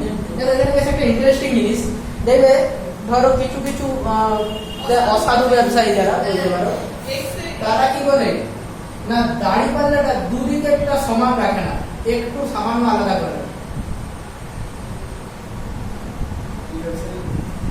ধরো এই পাশটা x আর এই পাশটা y, যদি x গ্রেটার দেন y হয়, ধরো তুমি এখানে m1 দিয়েছো এখানে m2 দিয়েছো, তাহলে m1x m1 আছে m1gx m1gx সমান m2gy হলে যে আমাদের দেখছি যে আমরা ব্যালেন্স আছে। কিন্তু g তো সমান, ঠিক আছে, এটা তো কোনো সমস্যা নেই, g নিয়ে সমস্যা নেই। কিন্তু দেখো x আর y যদি সমান নয় তাহলে m1 m2 সমান হবে না। ধরো তুমি কিনতে গেছো জিনিস আর এই পাশের দিকে দাঁড়িয়ে পড়ার চাপার আছে, তোমার ধরো এই পাশের দিকে তোমার কোনটা বেশি হবে বলের নাম? এই m1 এর দিকে এই দিকে ধরো দাঁড়িয়ে পড়ার দেয়া আছে, বাটখারা দেয়া আছে, আর এখানে তুমি যে জিনিসটা কিনতে গেছো সেটা আছে। তাহলে দেখো ধরো এটা 10 কেজি তুমি জিনিস কিনছো, এটা ধরলাম 10 সেন্টিমিটার আর এটা ধরলাম 20 সেন্টিমিটার। এটা তো বুঝে যাবে, এতটা ধরো ডিফারেন্স থাকে না, একটু কম থাকে। ধরো 10, তাহলে কি 10 ইন্টু 10 সমান, এখানে তুমি m, তুমি পেয়েছো m কেজি, m কত হয়ে যাবে 10/2 5 কেজি 5 কেজি বাচ্চা বলে সমান দেখাবে যদি এতটা ডিফারেন্স যারা খুব ভাবে যে ওরা অসাধু ব্যবসায়ী বলে উপরে যেটা কাটাটা বলে এইটা যেন সমান হয় কিন্তু এইটা আসল ব্যাপারটা কিন্তু এইটা যদি করে দেয় না ভালোই করে দিতে এই দুটো যদি তোমার আলাদা হয়ে যায় তাহলে ওজন আলাদা হয়ে যাবে কি বলতে হবে এইখানে যে তোমার যে ওজনের নিয়মগুলো আছে এই পাশে করো আর আমার ওজনটা এই পাশে করো ওটা বলতে হবে স্কেল নিয়ে যাবে স্কেল নিয়ে যে মাপতে পারে না, তুই বলবি যে আমার জিনিসটাকে এই পাশে রাখো আর তোমার জিনিসটাকে এই পাশে রাখো ওরা ওটা করবে না এটার একটা কনভেনশন আছে কিরকম না জেনারেলি আমরা যেটা কিনি সেটা ডান দিকে রাখা হয়। কারণ বাম দিকে পোড়াতে দিয়েছ আর আমরা ডান হাতে করে তুলে তুলে দিই ওটা যদি বাম দিকে দাও তোমার দিতে অসুবিধা হবে ওই জন্য আমাদের জেনারেল কনভেনশন হচ্ছে বাটখারা বাম দিকে থাকবে আর জিনিস ডান দিকে থাকবে আর যদি আমরা কোনো একটা জিনিস ওজন করতে যাই তাহলে জিনিসটা বাম দিকে থাকবে বাটখারা ডান দিকে থাকবে আমরা ওজন দাড়ি পাল্লাটি কিন্তু ঘুরি ঘুরি হচ্ছে দাড়ি ভাড়াটা ঘুরিয়ে দিলে হতে পারে ঘুরি ঘুরি তাতে না ও ঘুরে বেকে স্কেল না বেশ করবো না অবশ্যই এটা তোমাদের অধিকার তোমরা অবশ্যই করতে পারো কারণ নাহলে আমরা ওইখানে সেই ওই অসংখ্য করে যেতে যেতে দেখেছি হ্যাঁ ডেটা সুরক্ষা বলছে যে তুমি যখন কিনছো অবশ্যই নিজের জিনিস দেখে নেওয়ার অধিকার আছে তোমার অন্যায় কেন মেনে নেবে এটা সেরকম কমিশন ওইটা যে অবশ্যই বলছিল দিদি বলে প্যাকেটে যে দামটা নেওয়া থাকে এটা ওইটা কি ছাত্র দেখেছে এমআরপি মানে হচ্ছে ম্যাক্সিমাম রিটেলার প্রাইস রেট মানে ম্যাক্সিমাম প্রাইস ওটাই ওর চেয়ে বেশি দামে বিক্রি করা যাবে না মানে ওই যে দামটা ধরো তুমি একটা 10 টাকার পেন কিনছো ওইটা হয়তো দোকানে 8 টাকায় কিনেছে তার আগের জন 7 টাকায় কিনেছে তার আগের জন 5 টাকায় কিনেছে মোটামুটি পুরো মুনাফা যোগ থাকে ওর সাথে ফলে ওখানে তুমি এক্সট্রা দাম দেওয়া উচিত না বেশি দাম দিলে তোমরা প্রতিবাদ করবে আর যদি কেউ না নিতে চায় তাকে বলবে যে বিল দাও আমি 10 টাকা দিচ্ছি তারপর ক্রেতা সুরক্ষা দপ্তর এখানে তোমার স্টেশনের কাছে আছে ওদের ওখানে চলে যাবে তোমার টাকা তো ফেরত পাবেই সাথে তার দোকানের লাইসেন্সও চলে যাবে 10 টাকার জন্য কি হ্যাঁ 10 টাকার জন্য হবে আরে দার্জিলিং দার্জিলিং এ ওরকম 1 টাকার জন্য 1 টাকার জন্য তুমি কেন বেশি দাও এবারে হ্যাঁ দার্জিলিং এ স্টেশনে এরকম ওয়ে দিয়ে যা দামটা চুকিয়ে দেবে কারণ ওখানে তো সেখানে না ওখানে তাহলে জিনিসের এমআরপি বেশি লেখা যাবে এমআরপি বেশি কেউ নিতে পারবে না ক্যারিং কস্ট বেশি তো এমআরপি ওখানে বেশি পড়ে যাবে না না যেগুলো সেই বাজারে কিনতে হবে হ্যাঁ? কিন্তু হ্যাঁ না না হ্যাঁ আমি দেখছি যে বাজারে কিনতে হয় ওটা শুধু পুরোপুরি 7 টাকা লাগে ওখানে আলাদা ব্যাপার ওখানে কি হয় বাধ্য হয়ে তোমরা দিয়ে দিচ্ছ কিন্তু ওটা দেওয়া ঠিক আছে চুটকি করে দেবে।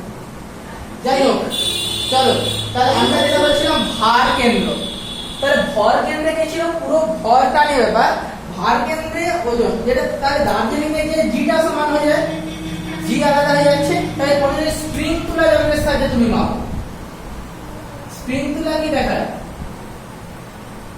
এই নিচের দিকে আমাদের এমজি আর ওখানে ইন্ডিকেটরটা নেমে আসে বা আমাদের এখন যে ইলেকট্রনিক্স মিটারগুলো দেখবে এখন দোকানে যেগুলো আছে ওটা ভার মাপে অ্যাকচুয়ালি কিন্তু কারণ ওই যন্ত্রটা মেদিনীপুরের জন্য টিউন করা আছে বলে ওই যন্ত্রটা যে দার্জিলিং এ মাপো আলাদা পার্ট দিবে সেখানের জন্য আলাদা যন্ত্র ওটা আলাদা সেটিং করতে হবে মানে এখানে আমি এটা এই পার্টটারই আছে মানে আমার অন্য কিছু ইউজ করে তাহলে আমার ওজনটা 5.2 যেটা বলেছে না ওখানে তার মানে দেখাচ্ছে ওরকম ভাগ করেই ওখানে দেখাচ্ছে মানে ওখানে তোমার যদি 52 কেজি হয় তাহলে তাহলে অ্যাকচুয়ালি তোমার 520 নিউটন হবে ওরা 10 দিয়ে ভাগ করে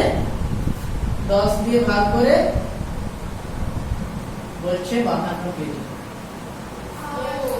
এরপরে এখানে ভাগ করে দাও কি বলো হ্যাঁ মানে যাই হোক এটা হোক না বাড়বে কেন এটা তাহলে এখানে 9.8 এখানে 9.8 জি জি কেটে সেম জি দিয়ে ভাগ করে এবারে যখন তুমি এই যন্ত্রটা যে দার্জিলিং এ ওজন হচ্ছে সেখানে কি সেখানে তো এটা 500 করে দেখাবে না কিন্তু ভাগটা 10 দিয়ে ভাগ করবে যন্ত্রতে বলা আছে যে যেটা দেখাবে 10 দিয়ে ভাগ করে যেটা লিখে দাও ওই জন্য আমাদের এই যন্ত্রগুলোতে বিভিন্ন জায়গার জন্য বিভিন্ন রকম টিউন করতে হয় এখানে একরকম যন্ত্র অন্য জায়গায় আলাদা যন্ত্র কিন্তু দাড়ি পাল্লা যেটা ওটাতে কোনো সমস্যা নেই দুপাশে জি কেটে যাবে এবার দেখছো না M1 G X সমান M2 G Y জি কেটে যাচ্ছে কোনো সমস্যা নেই চাঁদে নিয়ে যাও কোনো ব্যাপার নেই একই হবে তো এবার ভার কেন্দ্রে যে ব্যাপারটা ভার কেন্দ্র হচ্ছে এমন একটা বিন্দু দেখো ভার কেন্দ্র কি ছিল এমন একটা বিন্দু এসো চলে আসো যাই হোক। তো ভর কেন্দ্র কি বলছে যে এমন একটা বিন্দু যে বিন্দুতে বল প্রয়োগ করলে বস্তু শুধুমাত্র রৈখিক গতি হবে, মানে আরেকটা বলেছিলাম যে যেই বিন্দুতে পুরো ভরটা আছে ধরে নিয়ে আমরা ক্যালকুলেট করলেও আমাদের ক্যালকুলেশন ঠিকঠাকই হয়। ভার কেন্দ্র এমন একটা বিন্দু যে বিন্দু দিয়ে বস্তু ওজন নিচের দিকে কাজ করে, পুরো ওজন ভার কেন্দ্র দিয়ে নিচের দিকে কাজ করে। তাহলে ভার কেন্দ্রের পজিশন কোথায় হবে? সেন্টার অফ গ্র্যাভিটি যদি বলি, সেন্টার অফ মাস এটা centre of gravity CG. CG এটা কি হবে না W1 x1 W2 মানে m এর জায়গায় m1g x1 plus m2g x2 m3g x3 mng xn এইরকম হবে divided by m1 plus m1g plus m2g plus m3g m1g m2g m3g। তাহলে দেখো জিনিসটার মধ্যে কি কোনো তফাৎ আছে? উপরে g কমন নিয়ে নাও, নিচে g কমন নিয়ে নাও, কেটে দাও, তাহলে আমাদের কি হয়ে যাবে? ওটাই হয়ে যাচ্ছে। তাহলে if x কনস্ট্যান্ট সব জায়গায় g সমান, মানে আমরা অ্যাকচুয়ালি এটাকে কি বলতে m1 g1 m2 g2 m3 g3 m4 g4 m1 g1 m2 g2 m3 g3, তাহলে if g1 সমান g2 সমান g3 g4, তাহলে তখন centre of gravity centre of mass একই জায়গায় হবে। কারণ কি যেহেতু সব জি সমান, উপর দিয়ে জি কমন নিয়ে নিতে পারো, নিচের দিকে জি কমন নিয়ে নিতে পারো, কেটে যাবে। কিন্তু যদি জি সমান না হয় তাহলে কিন্তু কাটবে, তখন আমাদের সেন্টার অফ মাস আর সেন্টার অফ গ্র্যাভিটি আলাদা হয়ে যাবে। কিন্তু একটাই তো বস্তু, তার জন্য তো জি সমানই হওয়ার কথা। ঠিক বলেছো। ধরো আমাদের এই বস্তুটা এখানে যে জি কাজ করছে, এই পয়েন্টের জি, এই পয়েন্টের জি, এই পয়েন্টের জি, এই পয়েন্টের জি সব সমান আছে, কোনো সমস্যা নেই। তাহলে নরমাল বস্তুর ক্ষেত্রে, ছোট বস্তুর ক্ষেত্রে এটা হয়। তাহলে এটা কখন হয় না ছোট বস্তুর ক্ষেত্রে। বড় বলতে যদি হিমালয়ের ভর কেন্দ্র ভাবো, হিমালয়ের ভর কেন্দ্র, হিমালয়ের মধ্যে কি হিমালয়ের ভর কেন্দ্র থাকবে কেন থাকবে না? হিমালয় হচ্ছে মাউন্ট এভারেস্ট বলুন। না, পুরো হিমালয় পর্বতমালার আমি বলছি। মাউন্ট এভারেস্ট তো মানে সিম্বল, বড় মানাটা পুরো তাহলে আলাদা আলাদা করে জি আসবে। ধরো হিমালয় পর্বতের, পুরো হিমালয় পর্বতের ভর কেন্দ্র কোথায় থাকবে? আরে বলতে ভর কেন্দ্র, আমি ভর কেন্দ্র বলছি না, ভর কেন্দ্র কোথায় থাকবে? নিচের দিকটা দেখো বেশি ভারী আছে, তাহলে মিডিল থেকে একটু নিচের দিকে এরকম জায়গায় সেন্টার অফ মাস থাকবে। এবার ভার কেন্দ্র যখন বলবে, দেখো নিচের দিকে জি বেশি, উপর দিয়েছি যত উপরে উঠছো জি কমছে।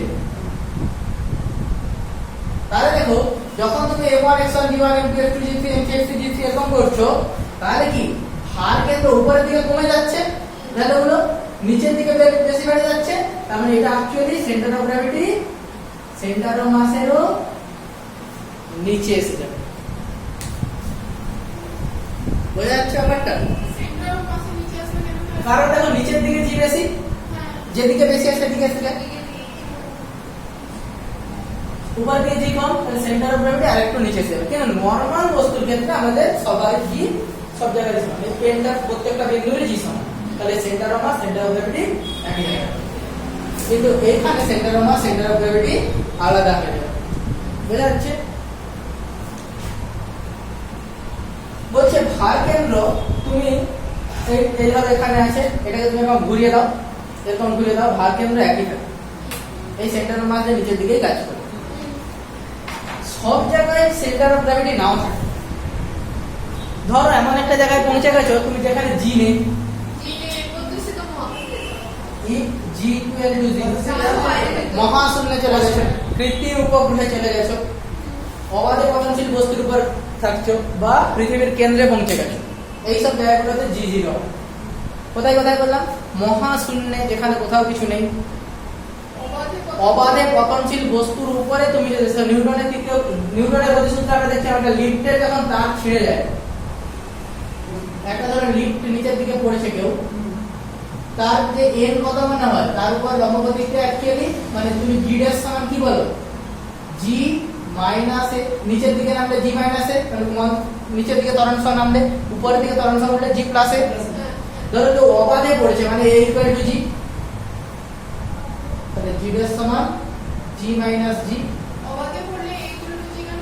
ধরো লিফটের তার ছিঁড়ে গেছে, তার সে কত ত্বরণ নিয়ে নামলে? ট্রিপল হবে। পৃথিবীর অভিতল ত্বরণের সমান ত্বরণ নিয়ে নামলে, তাহলে এই ত্বরণটা কি জি এর সাথে সমান? তার মানে a ইকুয়াল টু জি হলে জি ড্যাশ জিরো হয়ে গেল।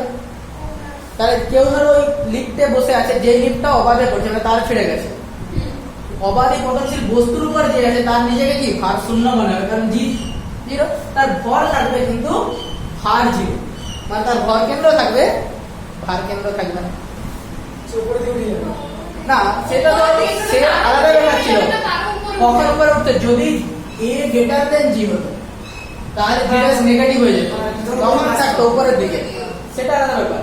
কিন্তু সে যখন জাস্ট ট্রিপল হচ্ছে তখন তার কোনো ভার কেন্দ্র থাকবে না, কারণ জি জিরো। এরকম আমরা গ্র্যাভিটেশন পড়বো, পরের চ্যাপ্টারই আছে, যে যত নিচের দিকে যেতে থাকবো তত আমাদের কি হয়, অভিকর্ষ ত্বরণ কমতে থাকে। তার ফর্মুলা যেটা আছে আমরা পড়বো, এটা জি ড্যাশ সমান জি ইনটু 1 মাইনাস এইচ বাই আর। আমরা পড়বো এটা নিয়ে, এটা প্রুফ করে দেখাবো, কোনো চিন্তা নেই। ধরো তুমি এইচ বলতে কি মানে কত গভীরতায় তুমি আছো, তুমি এটা গর্ত করতে করতে আর গভীরতা চলে মানে পৃথিবীর কেন্দ্রে পৌঁছে গেছে, তাহলে এইচ ইকুয়াল টু আর, তাহলে কত হয়ে যাবে? 1 মাইনাস আর বাই আর, মানে 1 মাইনাস 1। তাহলে পৃথিবীর কেন্দ্রে অভিকর্ষ ত্বরণ জিরো। আমরা গ্র্যাভিটেশনে পড়বো কৃত্রিম উপগ্রহে, ওখানেও প্রমাণ করে দেখাবো যে কৃত্রিম উপগ্রহে আমাদের অভিকর্ষ ত্বরণ জিরো। তাহলে এই সব জায়গায় আমাদের ভার কেন্দ্র বলে কিছু থাকবে না, কারণ জি নেই, কিন্তু ভর কেন্দ্র থাকবে। তাহলে ভর কেন্দ্র একটা একদম অ্যাবসলিউট ব্যাপার, যে সবার বস্তু আছে, পদার্থ আছে, মাথা বসে ভর কেন্দ্র আছে, কিন্তু ভার কেন্দ্র নাও থাকতে পারে। এবার আমরা আসছি 3 রকমের সাম্যাবস্থা। 3 রকমের সাম্যাবস্থায় আমাদের বস্তু থাকতে পারে। এক হচ্ছে সুস্থির সাম্য, অস্থির সাম্য, নিরপেক্ষ সাম্য। সুস্থির সাম্য মানে কি? ধরো সাম্যাবস্থা থেকে তুমি কিছুটা সরিয়ে দিয়েছো, সে আবার আগের অবস্থায় ফিরে চলে যাবে, এগুলো হচ্ছে সুস্থির সাম্য। ধরো তুমি একটা তোমার ভালো বন্ধু, তাকে তুমি তার সাথে ঝগড়া হয়ে গেল, সে দেখবে আবার তোমার কাছে বন্ধুত্ব করবে। কিন্তু একদম ধরো সামান্য বন্ধুত্ব ছিল, একটু ঝগড়া হয়ে গেলে দেখবে সে আর আসছে না, তাহলে সেখানে অস্থির সাম্য, যে তার সাথে আর বন্ধুত্ব কখনোই ঠিক হচ্ছে না, অস্থির সাম্য। আর কিছু আছে নিরপেক্ষ, তার সাথে ঝগড়া হলো না হলো বয়ে যাবে, এরকম একটা ব্যাপার। ঝগড়া হোক বা না হোক কোনো ব্যাপারই না, ঠিক না? তো আমাদের সুস্থির সাম্যের একটা ভালো একটা উদাহরণ দিচ্ছি। ধরো এই বস্তুটা আমাদের এরকম আছে, এটা আছে সুস্থির সাম্যে আছে, তুমি একে সাম্যাবস্থা দিয়ে বিচ্যুত করো, মানে এই তুলে দিলাম, ছেড়ে দাও, আবার চলে আসছে, ছেড়ে দাও, আবার আগের অবস্থায় চলে আসছে। তার মানে কি এটা সুস্থির সাম্যাবস্থা? এটা কোনোভাবে এরকম ভাবে দাঁড় করে রেখেছো, এরকম ভাবে দাঁড় করিয়ে রেখেছো, একটু ডিসটেন্স করো, কি হবে? অন্য জায়গায় চলে যাবে।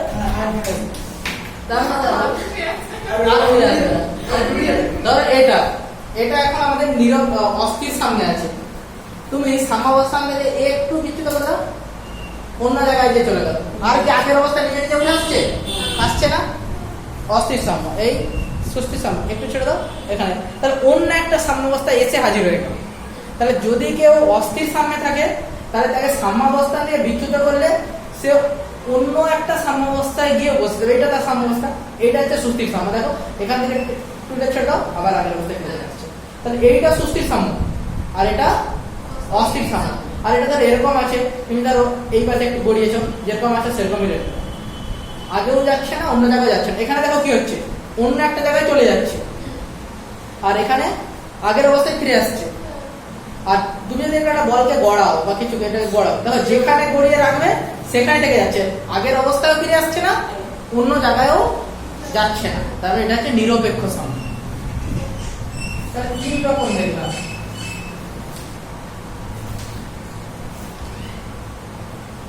সুস্থির সাম্য মানে ধরো এরকম একটা বস্তু আছে কোনো প্লেনের উপর, তুমি তাকে ডিসপ্লেস করো, আবার আগের অবস্থায় ফিরে দিতে হবে। অস্থির সাম্য, এইটাই আছে। অস্থির সাম্য। অস্থির সাম্য কি না, এইরকম ধরো আছে, ডিসপ্লেস করলে অন্য জায়গায় চলে যাবে, এইখানে চলে আসবে। আর নিরপেক্ষ সাম্য যেখানে লাগবে সেখানে থেকে যাবে।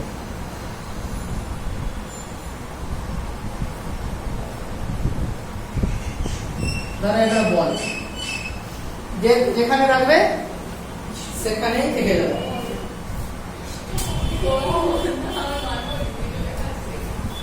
যাই হোক, তো চলো এইবার আমরা দেখি কখন বস্তু সুস্থির সামনে থাকবে। প্রথমত পাদভূমির বিস্তৃতি যদি বেশি হয়, কেমন ধরো এটা যখন এইরকম আছে, এর পাদভূমি কতটা, এতটা, যখন এরকম রাখছে পাদভূমি কতটুকু, এইটুকু। যদি পাদভূমির বিস্তৃতি বেশি হয় তাহলে তার সুস্থির সামনে থাকার প্রবণতা বেশি। তাহলে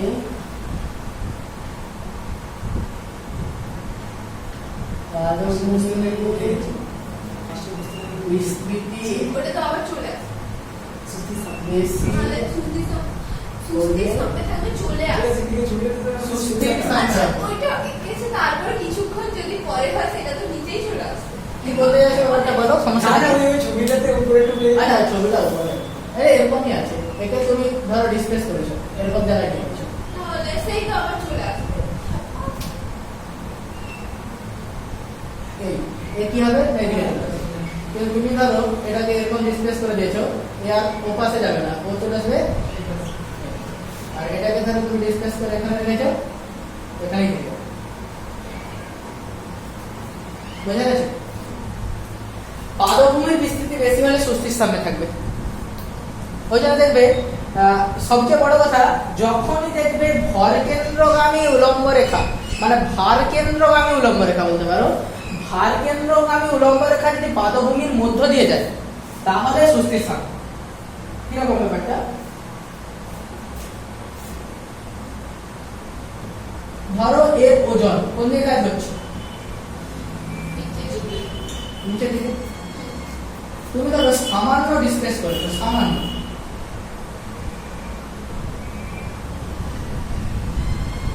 এইরকম। এখন ভর কেন্দ্র কোথায়, এখানে। এখন দেখো পাদভূমির বিস্তৃতি পাদভূমির ভেতর দিয়ে যাচ্ছে, তার মানে ও আবার আগের অবস্থায় ফিরে চলে আসার প্রবণতা থাকবে। কিন্তু যদি পাদভূমির বাইরে বেরিয়ে যায় তখন কিন্তু এইরকম করে দিয়েছে। তাহলে দেখো ভর কেন্দ্র এখানে, পাদভূমিতে বেরিয়ে যাচ্ছে, তাহলে এটা পড়ে যাবে।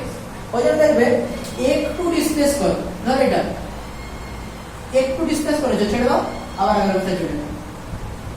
আর একটু ডিসপ্লেস করো, পড়ে যাচ্ছে, কারণ এখান থেকে পাদভূমির মধ্যে দিয়ে ভার কেন্দ্রটা যাচ্ছে, তারপরে নিচে চলে যাচ্ছে। বোঝা যাচ্ছে ব্যাপারটা? তাহলে আরেকটা জিনিস কি রেখেছিলাম, যে যদি ভর কেন্দ্র যত নিচে থাকবে বস্তু তত সুস্থির সামনে থাকবে। এটা আপনাদের বোতলে পরীক্ষা করে দেখিয়েছিলাম, দোকানটা আছে সহজে আমরা দেখতে পারি। পড়ে গেল, দেখে আপনার রিসার্চ করে ছাড়ো,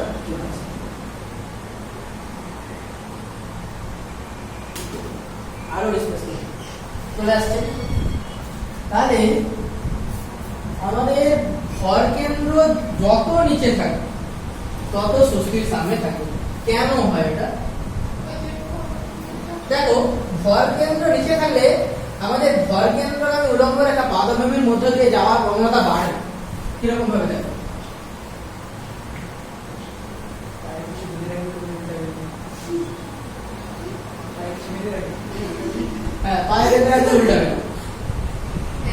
পায়ে বেঁধে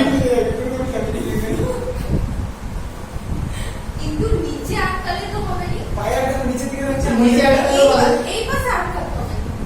তাহলে তখন পাটা রয়ে যাবে যদি নমনীয় হয় পাটা ওখানে লেগে যাবে তাহলে এরকম এরকম আচ্ছা দেখো সমস্যাটা কোথায় ওই পুচকের কাজ রাখিয়েছে চলতে পারবি তুই পড়বি প্রথমত সেই আচ্ছা দেখো একটা জিনিস ধরো এর ভর কেন্দ্র এখানে আছে আর এর ভর কেন্দ্র এখানে আছে এবারে তুমি দুটোকেই সাম্যাবস্থান থেকে বিচ্যুত করছো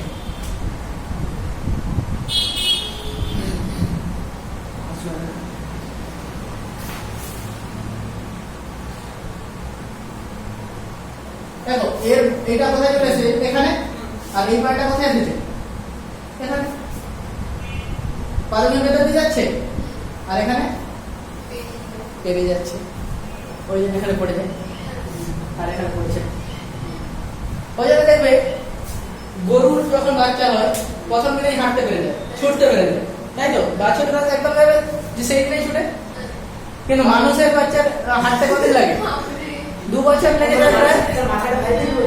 মাথা বাড়ি নয় মানুষকে 2 পায়ে হাঁটতে হয় ওমনিতে স্ট্রেংথেরও একটা ব্যাপার আছে সেন্টার অফ মাসটা 4 পায়ে যখন যাচ্ছে পাদভূমিটা বেড়ে যাচ্ছে না ওই জন্য প্রথমে কি হয় হামাগুড়ি দেয় হামাগুড়ি দিয়ে দেখো পাদভূমিটা বেড়ে যাচ্ছে কিন্তু 2 পায়ে থাকা মানে পাদভূমি কতটা কম বার কেন্দ্রকে পাদভূমি কত দিয়ে রাখতে হচ্ছে বুঝে যাচ্ছে ব্যাপারটা